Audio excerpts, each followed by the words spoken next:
This morning, the Canadian Prime Minister meeting with President Donald Trump, what it might mean for the trade war. Plus, why the man who communicated with the ALCS shooter will remain in jail before going to trial. And meet the winner of the Wisconsin Teacher of the Year. Well, good morning and happy Tuesday. Thanks for tuning in to News 3 Now this morning. I'm Michelle Renee Quinn, filling in for Chris Stanford. And I'm Kyrie Ann Lee, alongside meteorologist Savannah Brito. Ladies, the temperatures are warming up. So what is like one of the first things that you guys like to do when temperatures get warmer? I like to go kayaking and hammocking. Kayaking? Yes, but only if my arms are feeling up for it, because you know that's kind of an arm workout. Right. So yeah, we don't need any accidents out there on the water. No. Last time I went canoeing, I kayak sometimes, but my aunt tipped us over in a canoe, so I've not been in a canoe since. But we're gonna get out to the beach soon because we've got the sunshine and mild temperatures. Yeah, that's gonna be sticking around for quite some time. We're actually waking up with a little bit of fog. Janesville's now up to full visibility, but they were holding on to about 3/4 of a mile or less throughout the last several hours. Now showing a current reading at 10, we're down to 7 miles. Watertown is down to 2.5 miles. So just some lighter patchy fog at this point this morning. We're at 45 temperatures. Yes, maybe a little cool to start our morning out. We have calm winds though. That'll change later in the day as temperatures warm. Currently at 45, but we will be talking about the 70s, and we'll talk about how long the 70s are going to stick around and when even warmer temperatures return to the forecast coming up. Savannah, thank you. Canadian Prime Minister Mark Carney is meeting with President Donald Trump at the White House today. Many business owners and investors on both sides of the border are hoping for a trade deal.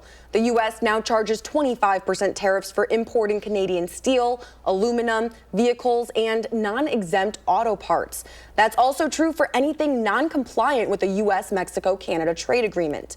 Now, Trump is threatening tariffs on pharmaceuticals, lumber, and the film industry. In response, Canada now charges retaliatory duties on some U.S. exports. Many economists say tariffs are inflationary. And new this morning, the Florida man accused of plotting a mass shooting with the Abundant Life school shooter will stay in jail until his trial. The judge denied 22-year-old Damian Allen bond after hearing disturbing messages he allegedly exchanged with the teenage school shooter. Allen's lawyer argued he stopped texting the shooter months before she carried out her plan. She added that the many real-looking police uniforms, legally owned guns, and other gear were part of his online gaming persona. Allen remains behind bars under a risk protection order. The sheriff's office says his mental health history poses a danger. The Milwaukee County District Attorney will not press charges against the Ohio police officers who shot and killed a man in Milwaukee last summer. Officers with Columbus Police were on a bike patrol for the Republican National Convention. They saw Samuel Sharp Jr. walking toward a group of people with knives in his hand. Officers say Sharp did not drop the knives when ordered and lunged at a man. That's when 5 officers opened fire, killing Sharp. The Milwaukee DA says the officers had reasonable concern for safety. A man is dead following a police shooting in Racine. Around 11 p.m. Sunday, Racine officers tried to arrest a wanted man on that city's southeast side. During a chase, the man crashed his car and left the vehicle with a handgun. Police say that he tried to raise the gun. That's when a Racine officer shot him. The man died on the scene. In more local news, President Donald Trump's executive order cutting funding to public broadcasting trickles down to community broadcasters like WORT. WORT-FM is marking 50 years of connecting people in Madison and across the world to new ideas. 12% of their budget comes from the Corporation for Public Broadcasting. They also receive listener support and grant money, but many still rely on them being on air. Public media is vital to people in rural communities. Not everyone has internet access. Not everyone has the ability to hear, news, music, talk, even weather alerts without public media. Getting people to hear things that they don't normally hear, whether that be music, whether it be opinion, whether that be news. Business Director Doug Holtz also says that their small building on the corner of Bedford and Doty has represented the corner of culture and community that public broadcasting provides. The Trump administration unveiled an update to its deportation policy yesterday. The White House is offering $1,000 stipends and travel assistance to migrants who are in the U.S. illegally if they self-deport to their own countries. The Department of Homeland Security says the money would be paid after U.S. officials confirm self-deportation through the CBP Home app. Secretary of Defense Pete Hegseth has ordered senior Pentagon leadership to cut the number of four-star generals and admirals by at least 20%. The cuts go across the military, according to a memo signed by Hegseth. The memo also directs the Pentagon to cut the number of general officers in the National Guard by 20%. It also says to cut the total number of general and flag officers across the military by 10%. Hegseth wrote the cuts are an effort to remove redundant force structure and streamline leadership. If you live in McFarland, be careful when you're doing your laundry this week. Spring hydrant flushing is starting, and with the flushing, your water could be discolored. If you do laundry during the flushing, you could end up with stains. McFarland Public Works says to run your water until it clears. They also say to double check your washing machine before doing any laundry. The DNR requires annual hydrant clearing to remove mineral deposits and circulate pocketed air and water. Hydrant flushing should be finished by Friday. Time is running out to apply for Wisconsin's Home Energy Assistance Program. The heating season ends next Thursday, but eligible residents can still get help with heating and electric bills. Benefits are income-based and crisis assistance is available year-round. The program helps reduce energy burdens and may also cover HVAC repairs and weatherization. You can apply online at energybenefit.wi.gov. The State Department of Natural Resources is launching a tool to help small businesses make sure they're meeting environmental regulations. The tool is called the Environmental Responsibility Navigator, or EnviroNav. It guides users through questions that create a custom summary of potential environmental regulations that may apply to their business. The tool takes into account factors like air pollution, water use, and waste generation during the process. Then EnviroNav links the user to guidance documents and contact information for further support. You can email DNR Small Business at wisconsin.gov for additional information about the program. Now that it's finally warming up, it's a great time to get outside. And if you're a cyclist, there's an event coming up that's perfect for you to enjoy the sunny weather. The Friends of Rock County Parks are hosting their annual bicycle tour on May 17th. The ride will take you on a tour of the northwestern parks of Rock County. It begins and ends at Gibbs Lake County Park in Janesville. Routes vary from 14 to 77 miles in length. You can register online by following a link on our website, channel3000.com.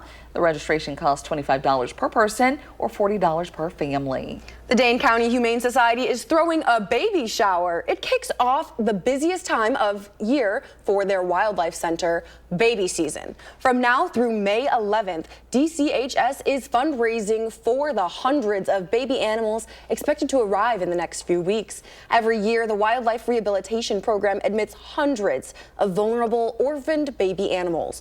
Those animals include songbirds, ducklings, owlets, baby fox kits, bunnies, and more. Those looking to help can donate online or shop the Wildlife Center's wish list at giveshelter.org. Every year, the Department of Public Instruction honors 5 teachers that go above and beyond. This year, the first teacher getting that honor is Mr. Coyne from Sun Prairie East. He didn't always think he would be a teacher. He graduated with a business degree, and teaching is his second career. He took his love for business to Sun Prairie East, where he would give students skills that will go well beyond the classroom. It is the things that you hear that you want to be able to give other students, to other people, to the future generations, to say, here's how we can make it, here's how you can be a part of this new journey and make your own path. Mr. Coyne has been teaching for 15 years. He says he's proud to inspire the students, and he is excited to be a role model for his future students. So congratulations to Mr. Coyne. Yes, congratulations. Our teachers, our role models, I mean, they make a big difference. I still remember my 5th grade teacher, Miss Carey. You know, there were some very influential people. So congratulations, Mr. Coyne. I'm sure he's touched a lot of hearts. Yes, I keep in contact with lots of my teachers still yet. So yes, it is a beautiful thing to see. Well, let's check in with Savannah. What's coming up? Well, guys, we'll talk about the omega blocking pattern that we're currently seeing and when that could break down. And we're live in Verona this morning with an inside look at Orchard, a new restaurant here in Verona. That's coming up in the 608 when we get a full tour next.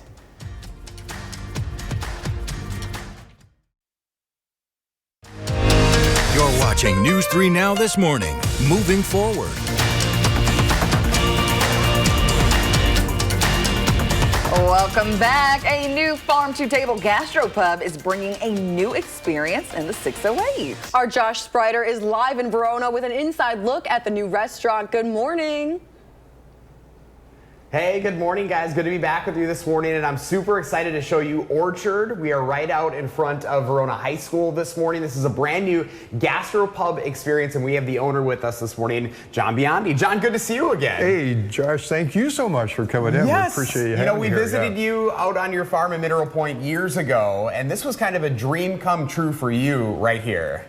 Absolutely. Now, we've looked since the start. We've had the Orchard for over 20 years, and our goal there was to build a consumer brand based on an organic, sustainable farming operation. And we chose to grow kind of the wine grapes of apples, English and French cider apples, and make some very wine-like ciders, European apple brandies. And then we've kind of built a food experience around that food experience based on kind of local, sustainable food items as well. And so finally we're here with the whole restaurant and glad to be here. You know, a lot of folks here, especially on Madison's west side, might know you from the cider farm, and that was kind of a little bit of a process for you guys to see if something like this would work here in the community. Yeah, absolutely. That was kind of our first experiment as to what kind of retail concept we could wrap around our cider and brandy products and so forth. And it took us a little longer to kind of mature beyond that than we thought, but you know, we decided that maybe a tasting room wasn't quite a broad enough platform, so we decided to do a whole restaurant here. So Josh. here you are, you have this beautiful space. I mean, a great location in Verona. You guys have been open a few weeks, and how has business been so far? It's been incredible. The people of Verona have really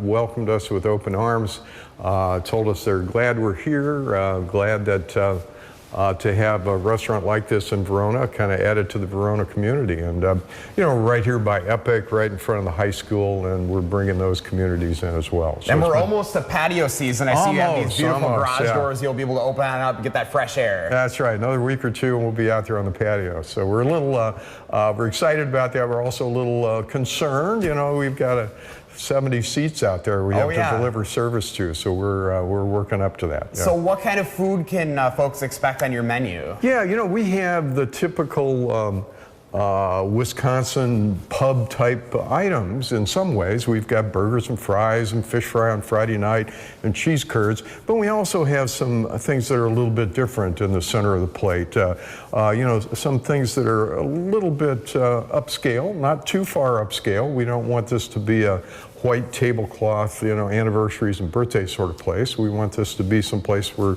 you know, you could bring your kids on a Friday or Saturday night on a regular basis. But, you know, we do have some things that are a little bit more unusual on the plate. We also have a great beverage program that's centered, you know, first and foremost around our ciders, but we have some local craft beer and then some craft cocktails by an excellent bartending staff to make some really, really nice drinks to go along with the food.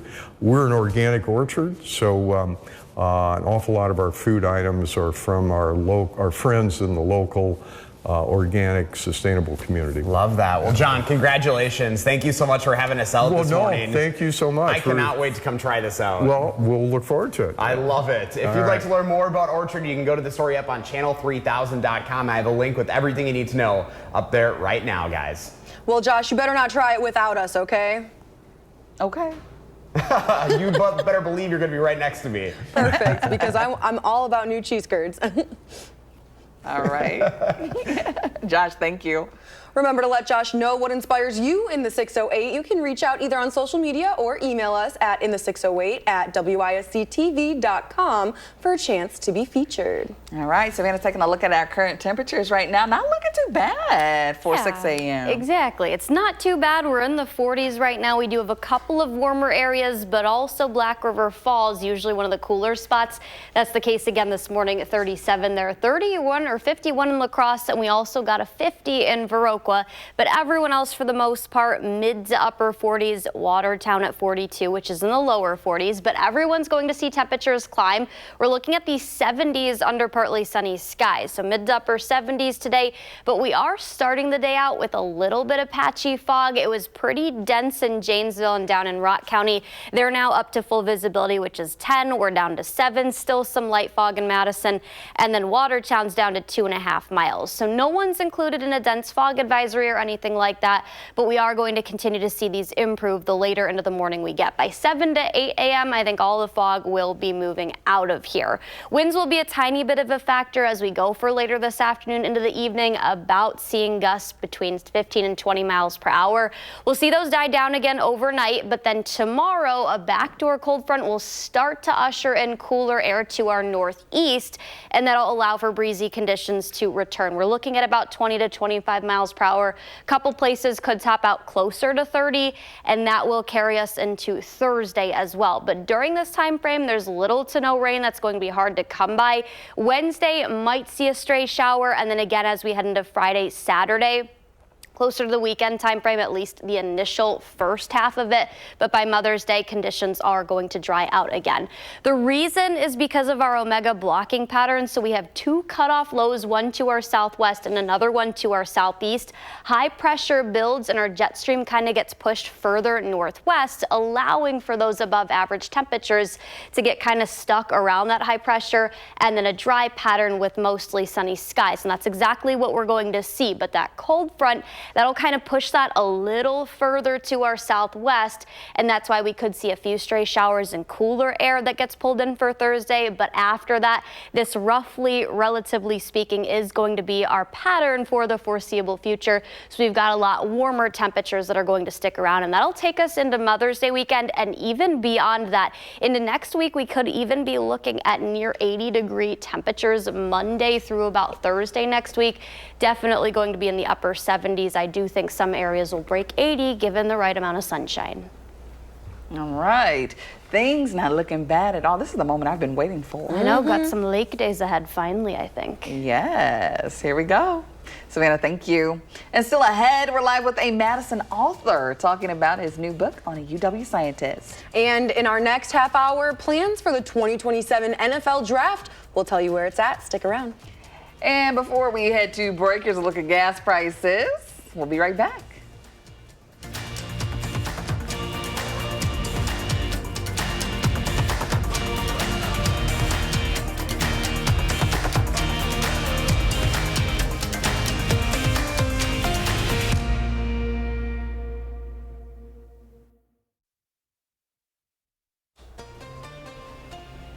Welcome back. Saving Hearts and Killing Rats. That's the title of a new book that tells the story of how a UW-Madison scientist changed the course of medicine.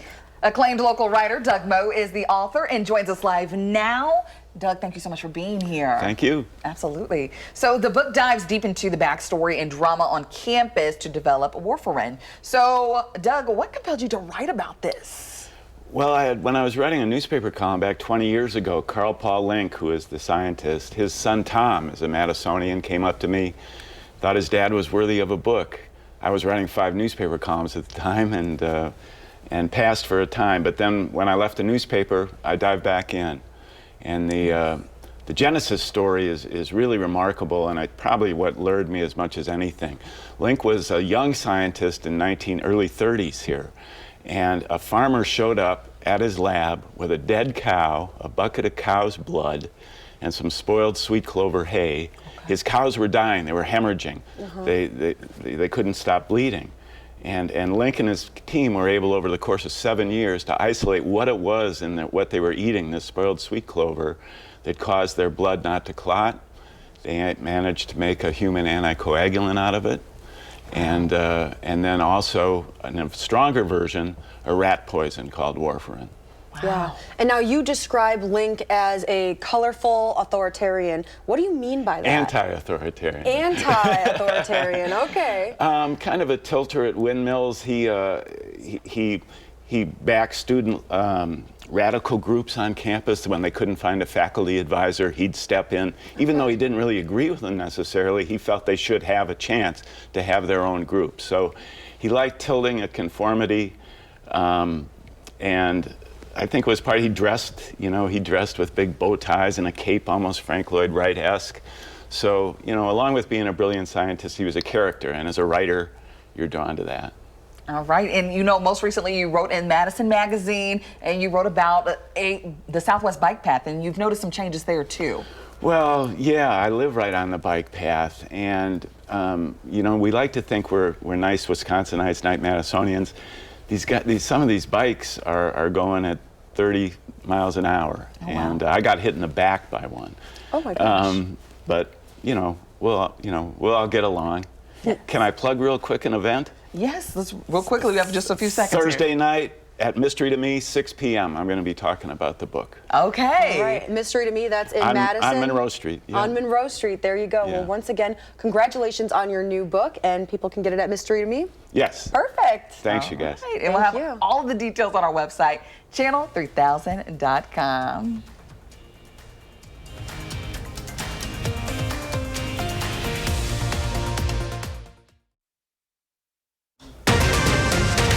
This morning, new details emerging about why a Cottage Grove man hit a family. We'll break down the events leading up to the crash. Plus, the coldest of cases, we're learning more about how detectives found a missing Greensburg woman.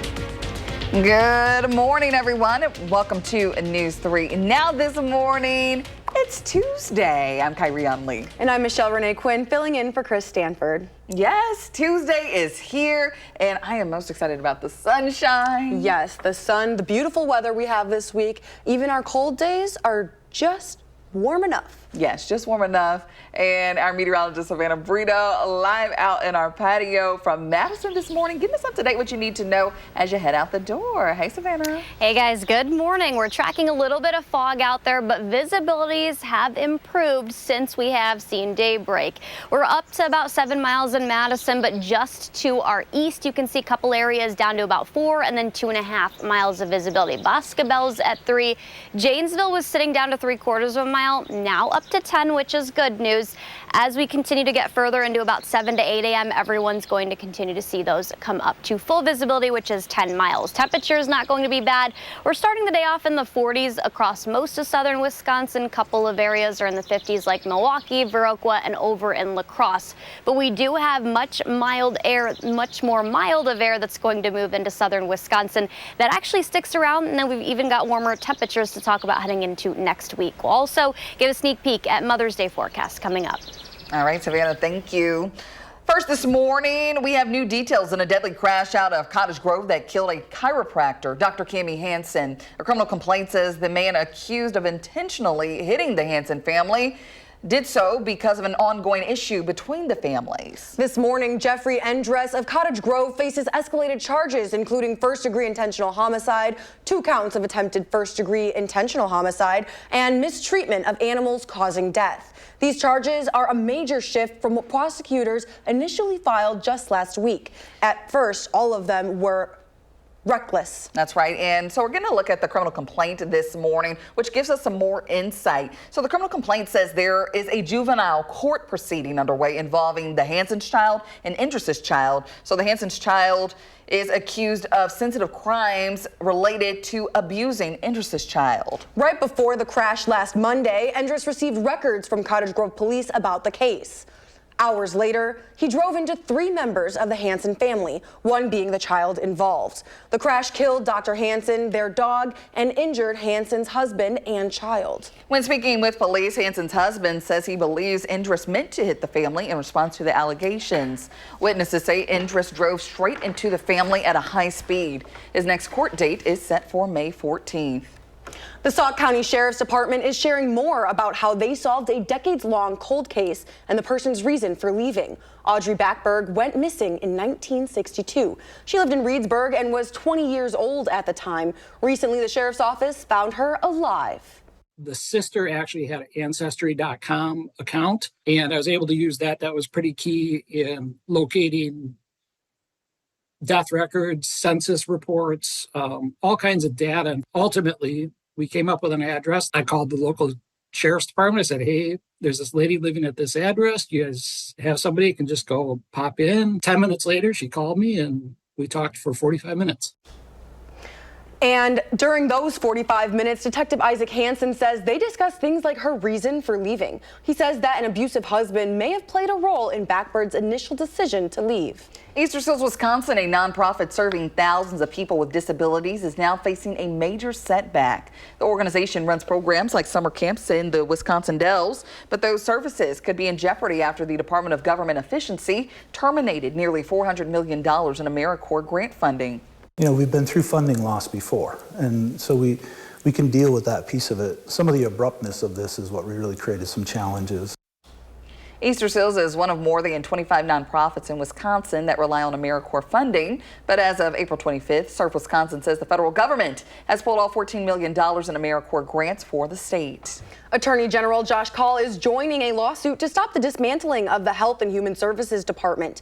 In the lawsuit, 19 attorneys general say the restructuring of HHS threatens to undermine the nation's health system. They add that these actions are in violation of hundreds of federal statutes and regulations. Health Secretary Robert Kennedy Jr. says he's seeking to streamline the nation's public health agencies and reduce redundancies across them.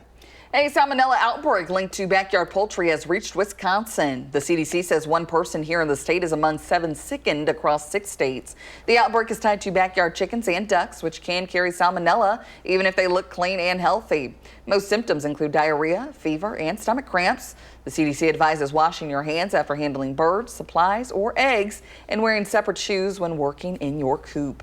In national news, President Trump is announcing that Washington, D.C. will host the 2027 NFL Draft. He says the draft will be staged on the National Mall. NFL Commissioner Roger Goodell expects well over 1 million people to attend the draft in D.C. That would be a new record for draft attendance. About 600,000 attended the NFL Draft just last week in Green Bay.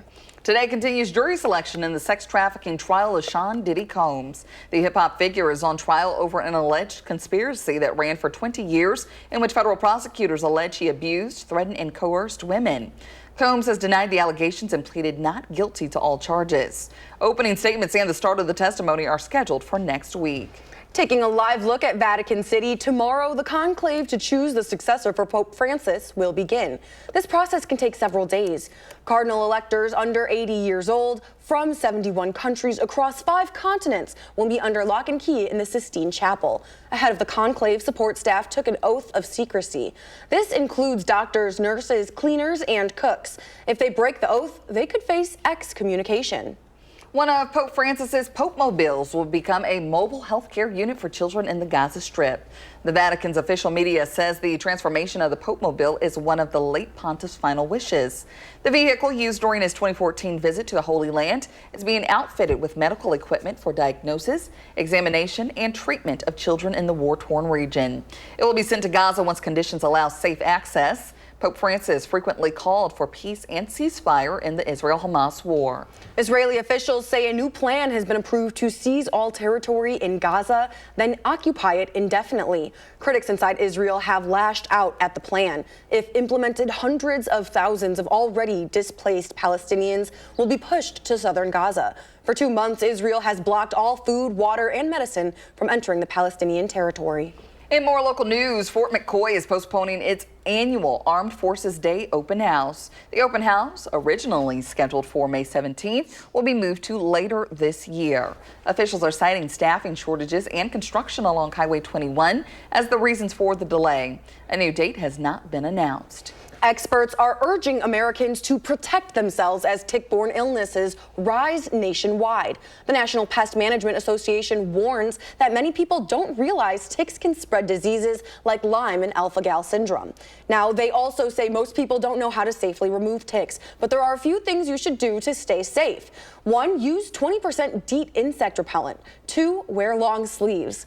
3. Check for ticks after spending time outdoors. And 4. Keep grass short and remove overgrown vegetation to reduce areas where ticks can hide. Starting this month, low-flying yellow planes will treat parts of Buffalo, Grant, and Pepin counties for spongy moths. Spongy moths are an invasive species that harms trees and shrubs. DATCAP says the organic spray in use is safe for people and animals. However, allergy sufferers may want to stay indoors during spraying. The effort is part of a national program that has slowed the moth spread by 87% over the past 2 decades. DATCAP says residents should expect spraying to begin as early as sunrise, some select mornings. Happening today, residents in Brigham can attend a meeting to discuss an intersection that has been the site of 2 deadly crashes in the past 2 weeks. The U.S. Highway 18, 152 and County Trunk Highway K intersection has long been seen as dangerous by local residents. Last Friday, 70-year-old David Glessing was killed after failing to stop at the intersection and being hit by a semi. On April 18th, 47-year-old Luke McLean died after colliding with an accelerating tractor. The meeting begins at 10 a.m. in the Barnafield Brigham Municipal Building. Heads up, the deadline to secure a real ID is tomorrow. Anyone flying in the U.S. will not be able to use a standard driver's license as an ID. Real IDs are also needed to get into federal buildings and onto military bases. You can find out what you need to get a real ID online at dhs.gov/real-ID. The Milwaukee Brewers are partnering with the Madison Police Department. Now, this collaboration will distribute baseball cards to kids in the community. It's an expansion of a program that already exists between the Brewers and the Milwaukee Police Department. And the goal of the partnership is to connect officers with the youth through their mutual love for baseball. You know, these are little interactions and create bonding, create relationships, and maybe create partnerships that the kids feel comfortable with police officers, and they get excited about the Brewers and learn more about the team and become fans. The new cards will feature all fan favorites, including Christian Yelich, Jackson Chourio, and William Contreras. All right, very cool. And a cool way for kids to embrace the baseball side. It is, and those cards look like almost vintage. I love that. Yes, and I'm sure one day they may be worth something. Oh yeah, so definitely. Hold on to it. All right, let's check in with Savannah. What's coming up? Well, guys, we've got a mild day with partly sunny conditions. The 70s return today, and we'll talk about when warmer air is going to move in across southern Wisconsin coming up. And we're live in Verona checking out Orchard this morning. This is the new farm-to-table restaurant now open. We're going to get a tour of the new space coming up next in the 608.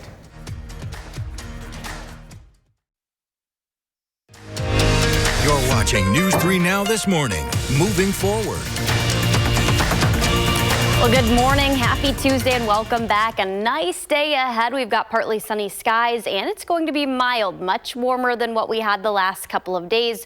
We're starting out a little cool, 45. It's not bad though, but we will see the 70s later this afternoon. Around lunchtime, close to 70 degrees, and then we'll be well into the 70s. Everyone's going to see at least the mid 70s. I think a lot of us even make it into the upper 70s later this afternoon. We're down to 7 miles though, so we're starting out the day with a little bit of patchy fog. We don't have super low visibilities like we did a couple hours ago. Waukesha's at 4 miles, Watertown's at 5, Lone Rock's at 9, and Boscobel's at 3. Once we get to about 7, 8 a.m., everyone's going to see those visibilities come up to 10 miles. But later this afternoon, when we will see breezy conditions return, winds are out of the northwest. They will gust between 15 and 20 miles per hour later in the day, so there'll be a little bit of a factor. They died down briefly overnight, and then out of the northeast, a backdoor cold front starts to move closer to us. That will allow even breezier conditions to return, and actually a brief cool down as well. That's only going to be for Wednesday and Thursday, and then by Friday we see breezy conditions ease a little bit and warmer air starts to filter back in. One of the reasons why is our Omega block pattern. So we have a cutoff low to our southeast and another one to our southwest. We've got the jet stream and a high pressure that's in between those two lows. That gets pushed a little bit further northwest. So the above average temperatures that's associated with the high pressure, and relatively speaking, high pressure is associated with sunshine and then a drier weather pattern. Any rain's going to be very hard to come by during this time frame, and this pattern is going to stick around for some time. But that backdoor cold front's going to usher this little bit further southwest of here, but then that's going to pretty much stay in place because this is pretty strong a strong pattern that'll stick around, except for that brief period where we see a little bit cooler of air. Thursday's back to below average, and then by Friday we're back to 70. Heading into Mother's Day weekend, though, temperatures are going to be back into the mid-70s. That will take us through Sunday, too, for actual Mother's Day. And then after that, we could even be pushing the 80s. It is likely that several areas do break 80, 81, or 82. So I don't know about you guys, but definitely beach weather finally is here. I'll be out at the lake for sure. Beach weather, but not in the water weather. No, because just it's on the sand. Still too cold for that. Yeah, Exactly. it's tanning in the sand, reading your book at the beach. Yep. Maybe a controlled pool. You can do the pool maybe. The pool is not open at the apartment. Not yet. I know. Yeah, pools usually Give a open little until like pool or something. June. Memorial Day weekend normally. Right. So yeah, we still got a little time for the pools. But 3 still. weeks. But still, this warm weather is everything we need right now. Yes, and celebrating moms the right way. Exactly. With the sunshine and warmer area. Gotta love it. Savannah, thank you. And if you want Savannah to plan your day, she'd love to do so. Just record us a video. We need more of those. Send it in, share your name and where you live, then send it our way. You can send it via our website, the First Warn Weather app, Facebook Messenger, or email. Then watch around this time every morning to see if you come on the air. Well, let's switch gears here now. A new farm-to-table gastropub is bringing a new experience in the 608. And our very own Josh Sprider is live in Verona with an inside look at the new restaurant. Good morning, Josh. Hey, good morning, ladies. Super excited to be at Orchard this morning. This is a new farm-to-table experience right here in Verona. John Biondi, the owner, welcomed us on in this morning. John, good to see you. Hey, Josh, thanks for coming. Hey, Great congratulations. I mean, this was a dream come true. A lot of folks know you from your farm in Mineral Point. Of course, you used to have the cider room on Madison's west side, and now here you are in Verona. Yes, we've kind of scaled up to have a whole restaurant kind of built around our products, built around the orchard, named after the orchard, of course, and then with some great food items coming from our friends in the organic, sustainable community. So we're kind of bringing the whole package together for the first time. Yeah. Well, this space is phenomenal, and this is really what it was all about. You wanted to open it up, have a nice, fresh, airy feel, but really make this a space for everyone. No, absolutely. We have, this is not a white tablecloth restaurant. It's some place where you can bring your family a couple times a month if you want and enjoy some nice farm-to-table sorts of food, a great beverage experience, and be right here in a comfortable environment in Verona. You know, why Verona? Why did you choose this space specifically? Yeah, we were offered this space, and it's just such a beautiful space. First of all, it's surrounded by glass. It's so open and airy. It's right here by the Epic campus, right by the Verona High School. And then Verona as a community, such a dynamic community, growing community. So it just seemed like a great place for our concept that had the same kind of vibe, if you will, that we're trying to put forward. And the Verona community, they're already lifting you up. They've been supporting you since day one. They have been. It's been great. We've just had great support here. A lot of comments about how they've been waiting for this type of restaurant to open here in Verona. So we're thrilled to be here. I love it. So we talked a little bit about your food menu a little earlier. Let's talk about what you obviously are known for from the very beginning, your drinks. I mean, this bar, this was a really cool setup that you guys wanted to kind of mimic a tree, is that right? Yeah, it's got a little tree type form to it, so it ties in with the orchard theme. The lights are kind of whimsical and a little like fruit hanging from a tree, so to speak. But yeah, the bar is somewhat the central focus here. We have our international award-winning ciders. We have local, hyper-local craft beer, and then we've got a great custom cocktail program here. So the drinks are very much part of what we do here in addition to food.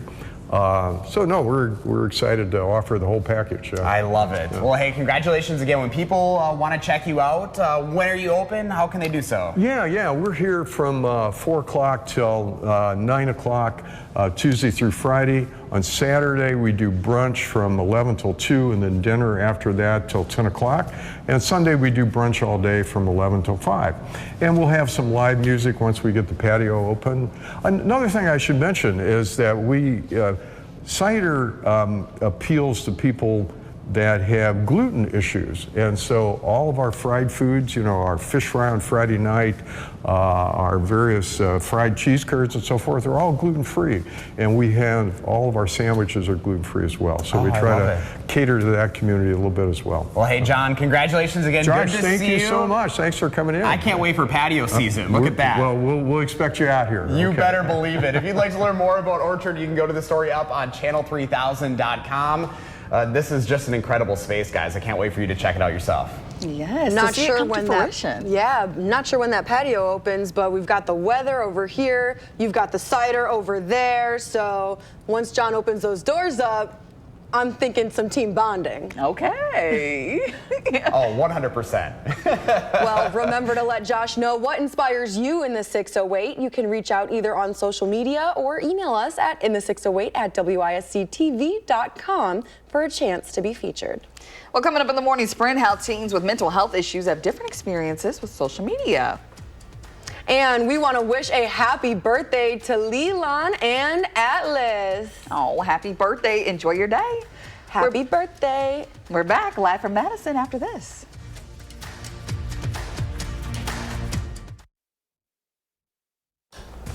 It's 6:55, time for the morning sprint. The man accused of killing a Cottage Grove chiropractor in a car crash has been formally charged with several charges, including intentional homicide. This is different from the initial reckless charges. The criminal complaint says Jeffrey Indris learned that the child of the Hansen family was accused of abusing his child. Indris learned of the abuse hours before hitting the family. The Milwaukee County District Attorney will not press charges against the Ohio police officers who shot and killed a man in Milwaukee. This happened during the Republican National Convention. The Columbus police officers say they saw the victim with knives in hand approaching someone. He did not drop the knives and 5 officers opened fire.